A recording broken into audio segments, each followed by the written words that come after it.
ଯୀଶୁ ମଲେ କ'ଣ ପାଇଁ? ମନୁଷ୍ୟ ପାପ କରିବା ହେତୁ ପ୍ରତ୍ୟେକ ବର୍ଷ ତାହାଙ୍କୁ ବଳି ଉତ୍ସର୍ଗ କରିବାକୁ ପଡୁଥିଲା। ପାପର ବଳି ଉତ୍ସର୍ଗ ନ କଲେ ମନୁଷ୍ୟ ନିମନ୍ତେ କ୍ଷମା ମିଳିବା ବହୁତ କଷ୍ଟକର ଥିଲା। ସେଥି ନିମନ୍ତେ ସେ ପାପର ସମସ୍ତ ସ୍ୱଭାବକୁ ପ୍ରଭୁ ଯୀଶୁ ଖ୍ରୀଷ୍ଟ ନିଜେ କାଲବରୀ କ୍ରୁଶରେ ବୋହିବା ନିମନ୍ତେ ସେ ଜଗତକୁ ଆସିଥିଲେ।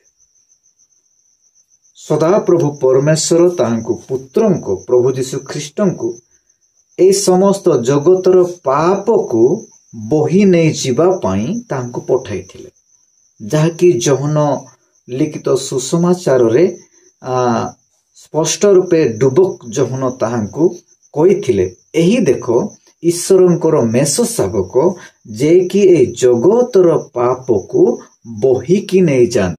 ଯୋହନ ଲିଖିତ ସୁସମାଚାର 1 ଅଧ୍ୟାୟ 30 ପଦରେ।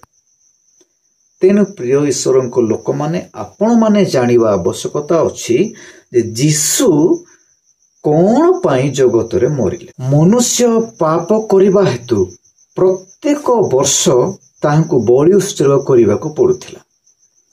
ପାପର ବଳି ଉତ୍ସର୍ଗ ନ କଲେ ମନୁଷ୍ୟ ନିମନ୍ତେ କ୍ଷମା ମିଳିବା ବହୁତ କଷ୍ଟକର ଥିଲା।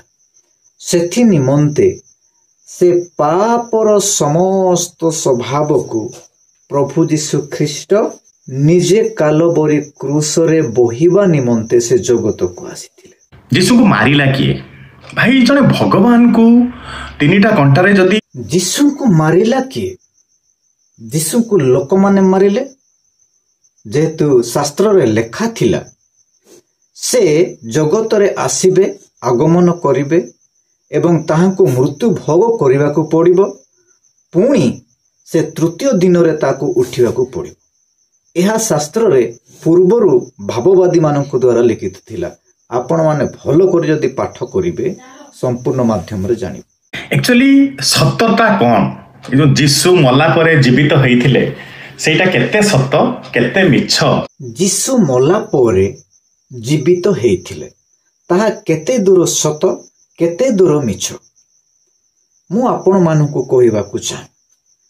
ଆମମାନେ ଯାହାକି ସୁସମାଚାର ମାନେ ବୋଲି କହୁ, ନୂତନ ନିୟମରେ ଲେଖାଯାଏ, ଓଲ୍ଡ ଟେଷ୍ଟମେଣ୍ଟରେ ନାହିଁ, ନ୍ୟୁ ଟେଷ୍ଟମେଣ୍ଟରେ ନୂତନ ନିୟମରେ ଗସ୍ପେଲ ବା ସୁସମାଚାର ଯାହାକି ଆମମାନେ ପାଇଥାଉ। ସେଥିରେ ଯେତେବେଳେ ଯୀଶୁଙ୍କୁ ସମାଧି ଦିଆଯାଇଥିଲା, ଯେତେବେଳେ ସମାଧି ଦିଆଯାଇଥିଲା, ସେହି ସମାଧିରେ ଯେତେବେଳେ ତାଙ୍କରି ଶିଷ୍ୟମାନେ, ପୁଣି ମଗ୍ଦଲିନୀ ମରିୟମ, ଅନ୍ୟ ଶିଷ୍ୟମାନେ ମଧ୍ୟ ଯେତେବେଳେ ଯାଇକି ଦେଖୁଛନ୍ତି ସମାଧିଟା ଉନ୍ମୁକ୍ତ ହେଇଯାଇଛି। ମାନେ ଦୂତ ତାହାଙ୍କୁ କହିଲେ, ତମେ କାହାକୁ ଖୋଜୁଛ? ନାଇଁ, ଆମମାନେ ଯୀଶୁଙ୍କୁ ଖୋଜୁଛୁ। ଯୀଶୁ ତୁମ୍ଭମାନଙ୍କୁ କହିଥିଲେ ଯେପରି ସେପରି ସେ ମୃତ୍ୟୁରୁ ଉଠିଅଛନ୍ତି, ଆଉ ଏଇଠି ମୃତ୍ୟୁମାନଙ୍କ ମଧ୍ୟରେ ଜୀବିତମାନଙ୍କୁ ତମେ କାହିଁକି ଅନ୍ୱେଷଣ କରୁଛ ବୋଲି କହିଥିଲେ। ମାନେ ଆପଣମାନେ ଆମେ ବୁଝିବା ଦରକାର ଯେ ପୂର୍ବରୁ ଯୀଶୁ କହିଥିଲେ ମୁଁ ମୃତ୍ୟୁ ହେବି, ପୁଣି ତୃତୀୟ ଦିନରେ ମୁଁ ଉତ୍ଥିତ ହେବି। ମାନେ ସମ୍ପୂର୍ଣ୍ଣ ଯୀଶୁ ମୃତ୍ୟୁରୁ ଉଠି ଅଛନ୍ତି, ମାନେ ମୃତ୍ୟୁଞ୍ଜୟ ଯାହାକି କୁହାଯାଏ।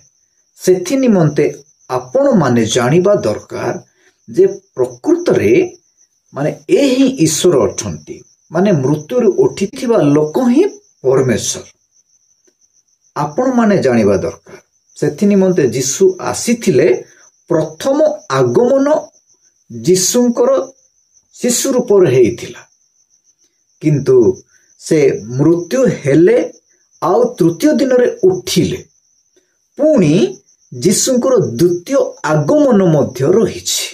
ଯେତେବେଳେ ଦ୍ୱିତୀୟ ଆଗମନ କରିବେ, ସେହି ସମୟରେ ଶିଶୁ ରୂପରେ ନୁହଁ, ରାଜା ରୂପରେ ଆଗମନ କରିବେ। ଆଉ ଯେଉଁମାନେ ଯୀଶୁଙ୍କୁ ବିନ୍ଧିଥିଲେ, ଆଉ ଯେଉଁମାନେ ଏହିପରି ତାଡ଼ନା କରନ୍ତି, ସେମାନଙ୍କୁ ବିଚାର କରିବା ନିମନ୍ତେ ଆସିବେ। ତାହା କୁହାଯାଉଛି ଦ୍ୱିତୀୟ ଆଗମନ। ସେଥି ନିମନ୍ତେ ପ୍ରିୟ ଈଶ୍ୱରଙ୍କର ଲୋକମାନେ ଏତେ ତର୍ଜମା କରିବା ଆବଶ୍ୟକତା ନାହିଁ। ଭଲ ଭାବରେ ଆପଣମାନେ ବାଇବେଲ ପଢ଼ନ୍ତୁ, କିନ୍ତୁ ବାଇବଲ ଆପଣମାନେ ବୁଝିପାରିବେ ନାହିଁ। କାହିଁକି?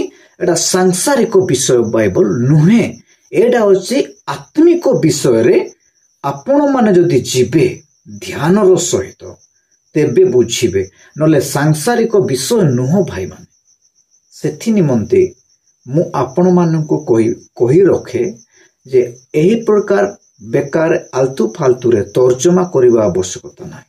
ଯୀଶୁ ପ୍ରକୃତରେ ଉଠିଛନ୍ତି କି ନାହିଁ, ଆଉ ଯୀଶୁ କ'ଣ ପାଇଁ ମଲେ, ଆଉ ଯୀଶୁକୁ କିଏ ମାରିଲା, ମୁଁ ଆପଣଙ୍କୁ ଏ ଭିଡ଼ିଓରେ ଆପଣମାନଙ୍କୁ କହିସାରିଛି। ଆହୁରି ବି ଯଦି ଆପଣ ଜାଣିବାକୁ ଚାହୁଁଛନ୍ତି, ଆପଣମାନେ ସମ୍ପୂର୍ଣ୍ଣ ସୁସମାଚାର ଭଲ ଭାବରେ 4ଟି ପୁସ୍ତକ ପଢ଼ନ୍ତୁ, ଯାହାକି ମାଥ୍ୟୁ, ମାର୍କ, ଲୋକ, ଯୋହନରେ